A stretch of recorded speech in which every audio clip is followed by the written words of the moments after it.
Welcome back. Hey, episode Yo. 250. Put my face in it. Never mind. Y'all This got is some catching episode up to six. do. This is this is episode six. Here. Welcome to Tri-State of Mind. We are back again. Delayed, but it's okay. This is fine. This is what we do. Okay, we're working. Okay.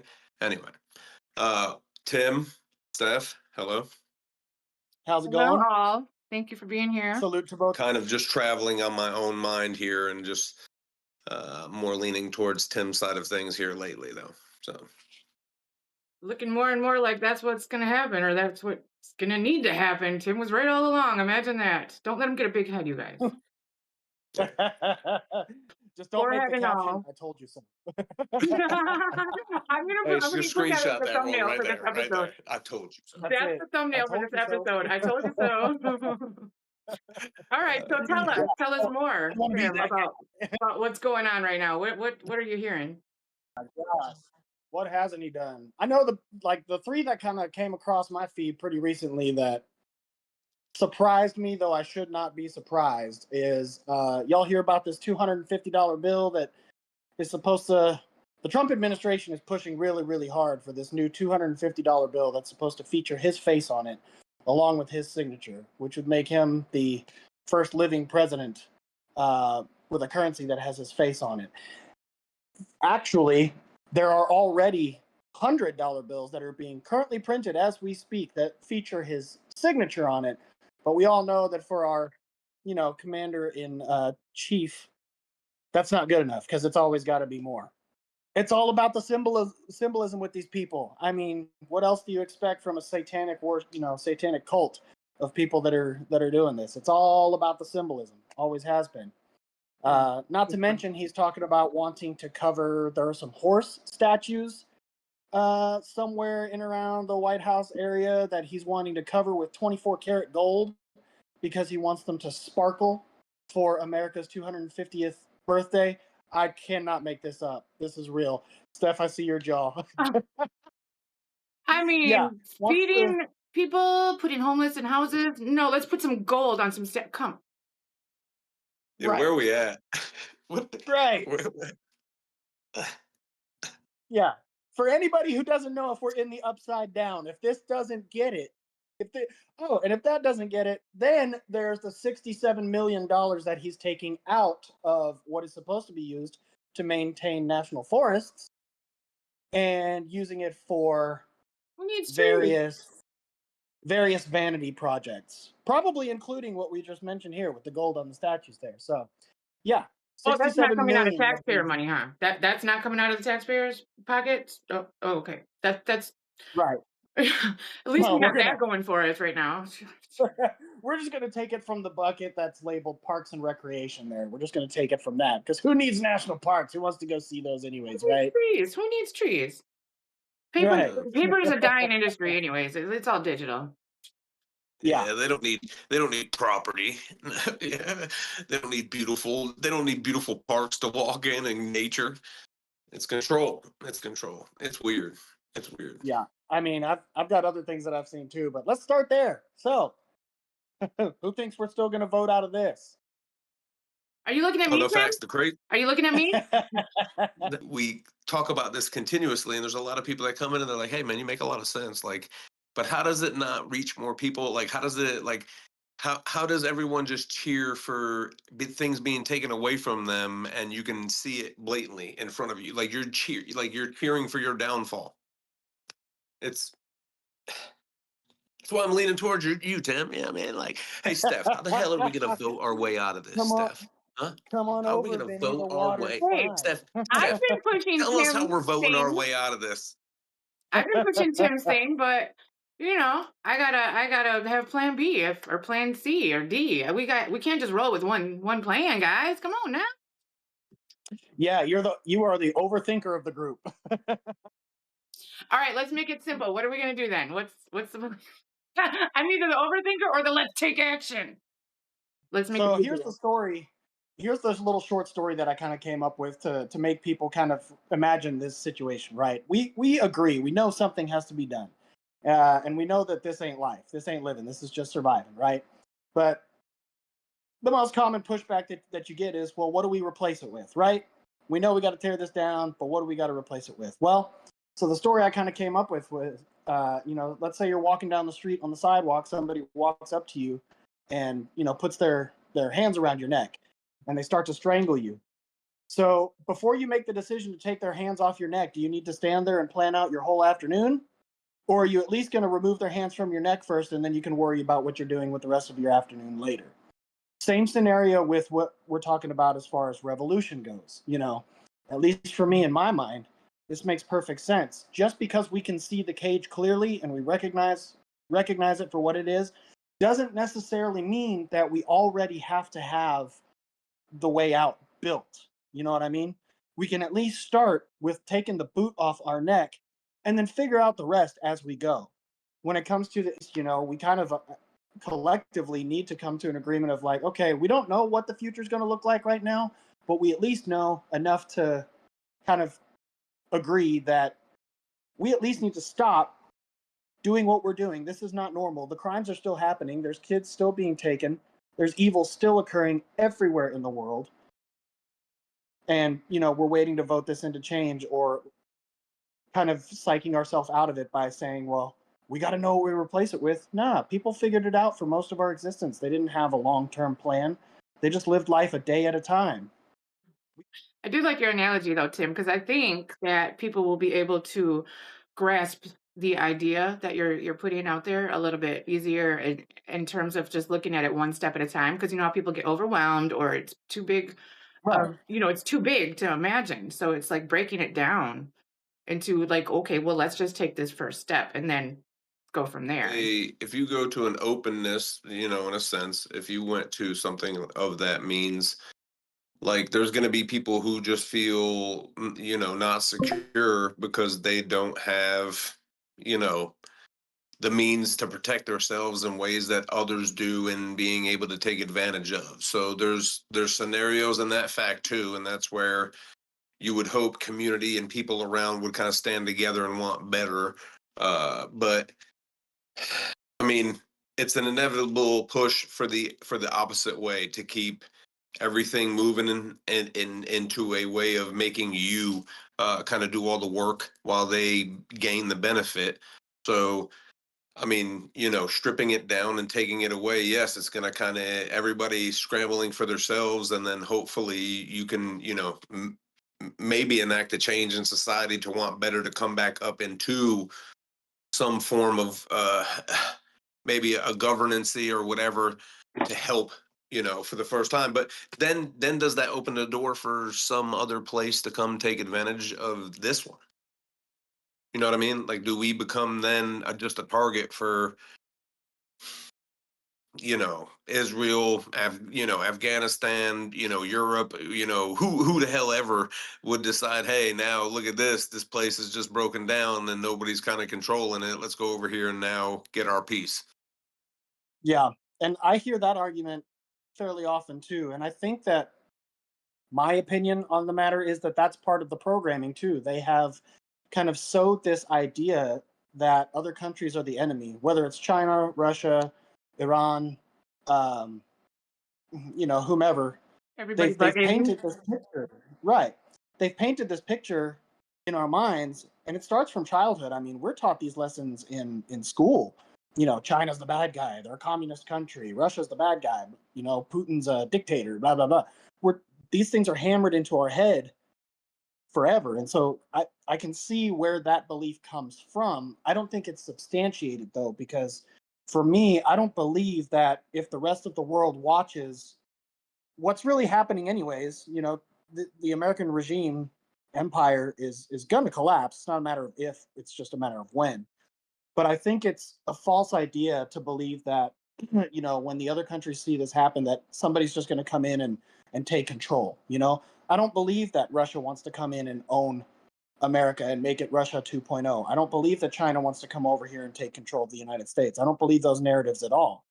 I think that, on the other side of the same coin, I think that if America became the first country with all of the fame that America has in the world, because everybody on every square inch of planet knows that America exists, I think if America was to become the first country to really do something and build something better, tear down the old, start something new, I think that could be a huge catalyst to the rest of the world following suit and give other countries this sense of strength in that, we can stand up to these people who are controlling us.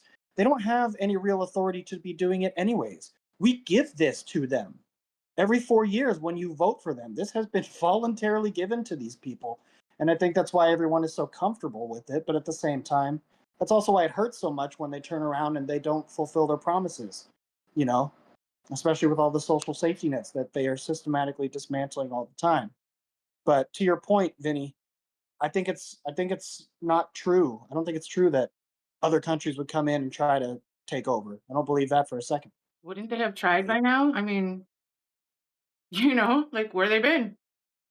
Yeah, but I'm saying how, Right? in the sense of how things act, like you would have to have the world kind of turn that way in the other countries as well too. Like I'm not disagreeing with you, you know what I mean? Yeah. I'm just saying, if the whole rest of, let's just say, the world's market, okay, in a whole is still operating the same way things are being done now, then when we kind of separate who is going to make sure that trades happen or things happen to keep things in place for people that need certain things here. You know what I mean? Like, uh, Yeah. How do we keep the supply chain running? Is kind of what it sounds to me like you're asking, and I think that's a great point too. But again, look at the evidence of what's recorded in like natural disasters that are outside of government control. Right? Katrina is a great example. What happened down there in Louisiana after in the aftermath of Katrina was people came together and people came they figured out the logistics to get people the things that they need. They organized. There was no government oversight. There was no government funding that came in from a lot of that. And I think that right there, among other examples of similar nature, show and prove that humans are pretty resilient and we're quite capable of figuring out how to continue to get those things done. The difference is that we would be doing it again without that government oversight, so it would force us to depend on each other. you know Which we'd have to is set up systems and agreements with truckers and things like that to keep the infrastructure moving outside of what the system is going to try to do, which is of course shut that down, because without their um, oversight, they believe that without their oversight that none of this can go on, that they have to be the middleman, and we need to prove that that's not true. We need to show these billionaires and this upper class that we're the ones who built the infrastructure anyway. Watch us maintain it without you, and then see what happens. or could Steph give us a great idea on being able to vote this back into the way of leaning it to it working with maybe vote a Greta swift 2028. sweep of independent candidate. I'm just saying, like, like all that Tim is saying is great, like 100%, but like you're literally trying to get a mass amount of people to do this, and regardless of which way it goes, that's the one thing that has to happen. It has to happen any which way for it to happen, Yep. and it's which way it's going to go first. That's why Right. that's why it's not none of the options that anybody has ever come up with as far as getting ourselves out of this is going to work because it requires too many people getting together at the same time for the same reason, and that's just not going to happen. And I've come to that realization, and I'm trying to spread that message now. In fact, that's what I said on the last episode, I believe. Okay, if you were listening, but but Yeah. no, Tim, to your point about the coming together after 9/11, or well, that too, 9/11, Yeah. Katrina. Mhm. It's that it should have gotten us used to the fact now that okay, well, nobody is coming to save us, so we have to do this for ourselves, and that's the thing. So it may have been good training for where we are now, as far as the government not being there for us, and we have to be there for each other. Okay. So let me ask you both the questions, Steph, first. When did you get into politics? Was it before your service? Was it during your service? Was it after? I have never really been into politics. The only reason that I started a political podcast was because I was tired of politics not working for the people. It was that simple. It was that simple. And it just happened to be good timing as far as Trump taking office, basically, is when I started the podcast, but it wasn't because of Trump, it was because of politics, period. But it was good timing. I have impeccable timing, apparently. Hmm. So I was never into Yeah. politics, even in the service. Tim? So I actually got super involved in politics quite recently. Like, I am super late to this particular party. All of the information that I've ingested has happened quite literally over the course of probably, let's see, 16 or 17 months, something like that. Like, I really started to kind of wake up and see things for what they were starting at the very beginning of 2025. And actually, it sent me on, I became obsessed.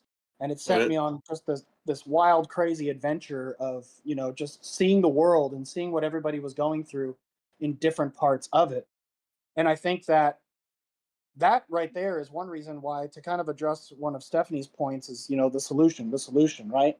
I don't believe that there is a singular solution that's going to fix any of this, just like different towns in different states in different parts of the world, or the country at least, they all have different needs and different things, right? And they have different traditions, customs, things like that. Where you are at this particular point in the world kind of has a plays a major part in your life. And because of that, that's what kind of has got me so confused about why everybody insists on the idea of a singular federal government or even a singular president, whatever, that is supposed to represent the best intentions for everyone, and take care of everyone. And the most ironic part to that is that if you look back at all of the 250-year history of this country, it's never been the case that the government has ever worked for the people, not since day one. Right. So it's even a false belief to think that, the even with a voting system, that the government would have the best interest of the people in its hearts and minds, because why would they, you know what I mean? I mean, if you're not taught it, if you don't know, you know what I mean? If you're not paying attention, I mean, this is what they gave you. They gave you candy bars and ice cream and distracted the hell out of you with amusement parks and video games. And, we're all susceptible to what we, did. So it is our fault in some formality, but, the system is what it is. And we kind of followed the past that we did for whatever reason we may have. So, Well, same Yeah, uh, question. let me and Steph flip that same question back to Yeah. you. What was it that got you into politics? What experience did you live through that finally kind of opened your eyes and got you in it? I mean, I think my older brother was a decent part in kind of showing, questioning what if. So, not even the factor of political sense, but just questioning everything. You know what I mean? Like, Mhm. I've always been, just weirded out by some things I've been taught. Some things just didn't feel right, seem right. It was just a vibe for me in a sense. Mhm. So Uh, politically, I never really paid attention whatsoever. Most of my life was kind of, drenched in helping family. So uh, I got married, had my own family, and then probably I would say within the last 5, 6 years, I kind of started dabbling in and kind of just drifting around a little bit. Like I don't know. I'm not gonna lie to anybody. I don't know a whole bunch of bills. I'm not diving into any of that stuff. I'm more of a Mhm. reality based type person. Like so, I understand that there's rules and stuff like that, but there's natural laws that should be given to a lot of us, and that I think is a right for everyone on the planet. But it just started feeling like the more and more I thought about it, the more and more it felt conformed, the more and more it felt like a system, the more and more I felt like every day I woke up and I was working for someone else other than myself and my family. It's just time to say it. Like it's time to stand up and let whatever comes. If we're Mhm. voting Steph, no, I'm gonna or or if we go with Ted's route, it's time to let it get where it goes. You know what I mean? In one way. All right, audience, now it's your turn. We want to hear from you. What got you into politics? Why are you here? What uh What swayed you? What got you in? And if it was me, Mhm. press 1. Yeah. If it was Tim, press 2. If it was Steph, press 3. It wasn't Steph, so We'll be back next week. One of Yeah. us will be eliminated. replaced with somebody who isn't going to vote, huh? Ah. Yeah, That's funny.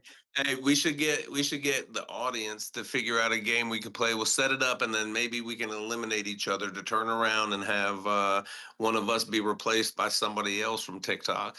Yeah, next week we're gonna do something a little different, guys. We're gonna make this a little fun. So we're tired of Yeah. talking about the same old stuff because I mean, nothing there's not surprises much us to anymore, talk no about matter other what he than that does. because Yeah. Right.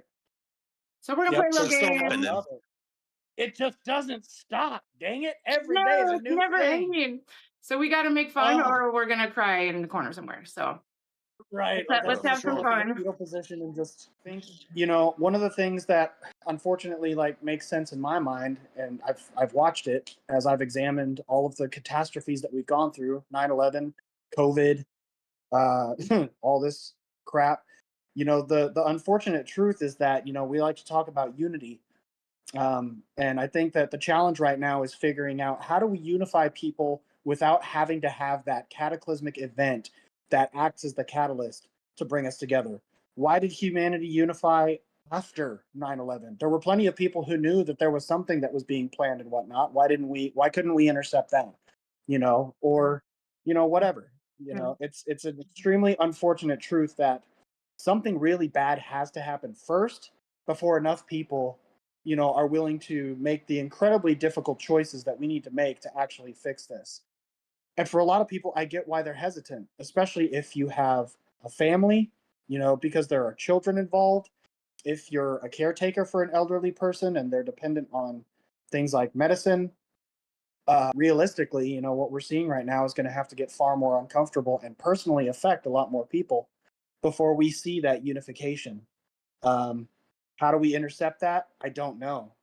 Voting's never worked. And that's where conversations like this that we're having here are super important. It's extremely, extremely important that we talk about this stuff and that we don't lose sight of trying to build something better for all of us, because it's just not fair anymore that so few people get to actually live life, but the reality is that they're doing it off of our backs. We're the ones who build everything. We're the ones who fix everything. We're the ones who maintain everything. We're the ones who grow everything. And they just get to live on vacation while we're stuck doing this for 100 hours a week. I think It's that's a, ridiculous. I think that's a great note to land people, like to have people land on for now, for the next week. Yeah. I want people to think about that very seriously. And actually, I have a question. I want you to ponder it, and I don't want you to come up with any kind of superficial answer. And I'm talking to the audience right now. Your homework for the week is to actually think about this very deeply and seriously and say, what is it that is stopping me from coming together with my neighbors, from rising above the government? Let's ask ourselves that question and have an answer for us next week, or put it in the comments. Leave us some kind of note. Let us know. That's your job. Excellent. Yes. And if you want to see Tim in a red camo hat, you leave a 1. If you want him in a blue, you press 2. If you want, Thank you for yeah, being here, and make sure you like, follow, subscribe, sub, whatever you got to do to help us out and help yourselves out and get the word out. And you have all the power, guys. Tell us what you want. Yes. for sure. Yeah, for sure. Because we don't know what we want. You know what I mean? We're You so know, confused. you got to tell us. Yeah, You got to tell us. absolutely. We don't know what the afternoon Nobody looks has the like right yet, answer. but we know we want the hands off our necks. That's Yeah, right. well, That's right. nobody has the answers. You know what I mean? Where That's we it. go from there let's is up talk in the about it. air. We'll go from there. All right. Thank you so much for being here, Thank everybody, on Tri-State Thank Thanks, you, Anonymous. everybody. Bye, guys. Thank you, guys. See ya. All right. Cool. Now, wait a minute. Stop.